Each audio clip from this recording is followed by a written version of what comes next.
Hey everyone, and welcome back to the channel. In this video we're going to be taking a look at the expand block in WordPress Nextr.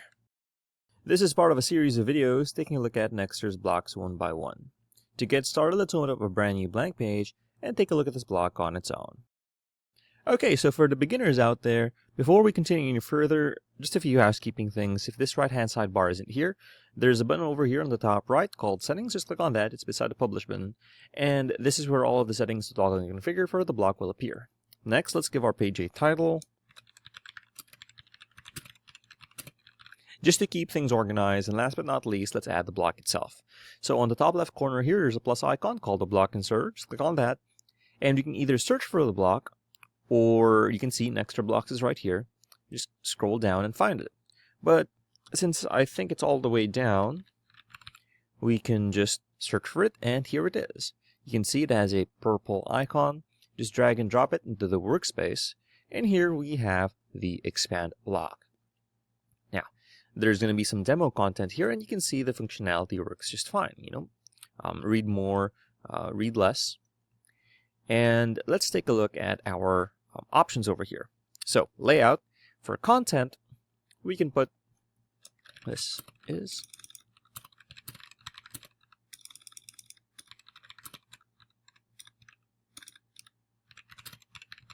okay.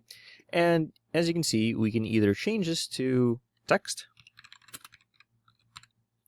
no problem. We can also have this as a dynamic field, so we can use something from a post as the content here if you wanted to show or hide it as a preview, something like that. We can also use a pattern from our theme builder in Nextr, or we can use the editor or have it be an editor area. So as you can see, the text has now disappeared. Let's add a block here using the plus icon, or we can just drag and drop it from our block inserter, and you can see, I'll click on read more here. You can see that we now have an image. And if we go over here to our outline, you can see that under expand, we have our image block. I'll put this up here, and you can see that there's where it is. Now let's go ahead and insert an image from our media library, just to show you how it looks like. We'll choose this one, and let's go and close this. And you can see we have our image block here, and it's going to be partially obscured by our expand block. Now you can see we can change our title tag over here, and you can change the fonts and stuff, and these are just going to be like part of the global settings, as you can see. And we can also change the alignment of our toggle. We can also change the expand direction, so it's going to open from the top. We can also change our labels for the expand and collapse. So instead of read more,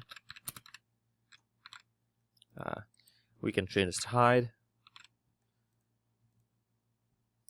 And we can change the icons for the toggle button. So let's go ahead and do it like this. Okay. And we can also put an extra button over here if we want to do so. We can add something like this, like watch video, or put a link like if we had some text over here, it's like take me to the post, and you can link the post over here if you wanted to.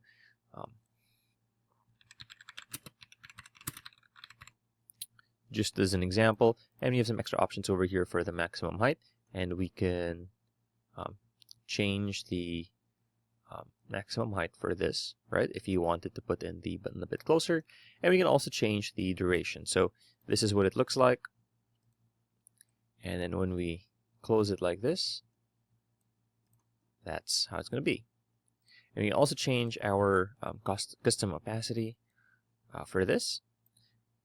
But let's take a look at transition duration. So 1000 milliseconds is a second, so it takes a bit longer to open up.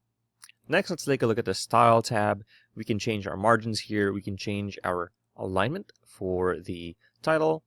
We can also change the typography here. We don't have to use the global typography settings, so we can go ahead and just use our fonts over here. We can change the font size. We can change the font type. Let's go ahead and underline this. We can change the color. For description, it's going to be the same. If we had our description text over there, our toggle button. We can change the width, right? We can change the typography. We can change the text color. We can change the background color, border color, toggle icon size. You can change how big the icon size is going to be. And for the extra button, we can change it as well. Now for the layout, as you can see, our image is over there to the left, and we'll just have to edit it as an image on the block itself, and it's independent from the expand block itself. So let's go ahead and click on Publish and take a look at how this looks like on our live site. Okay, here is our live site. Here is our expand block. You can see it's partially obscured, and we have some opacity over here, like a fade. And let's go ahead and click on it. And there we have our expand block fully working, showing and hiding content. If you found this video helpful, please leave a like, comment, and subscribe to our channel, as it really helps us out with the YouTube algorithm. Show this kind of video to other nerds like us. Thanks for watching, and we'll see you on the next one. Hey, if you found this video helpful, be sure to check out one of our other videos, or go ahead and check out our channel and subscribe to see more content like this.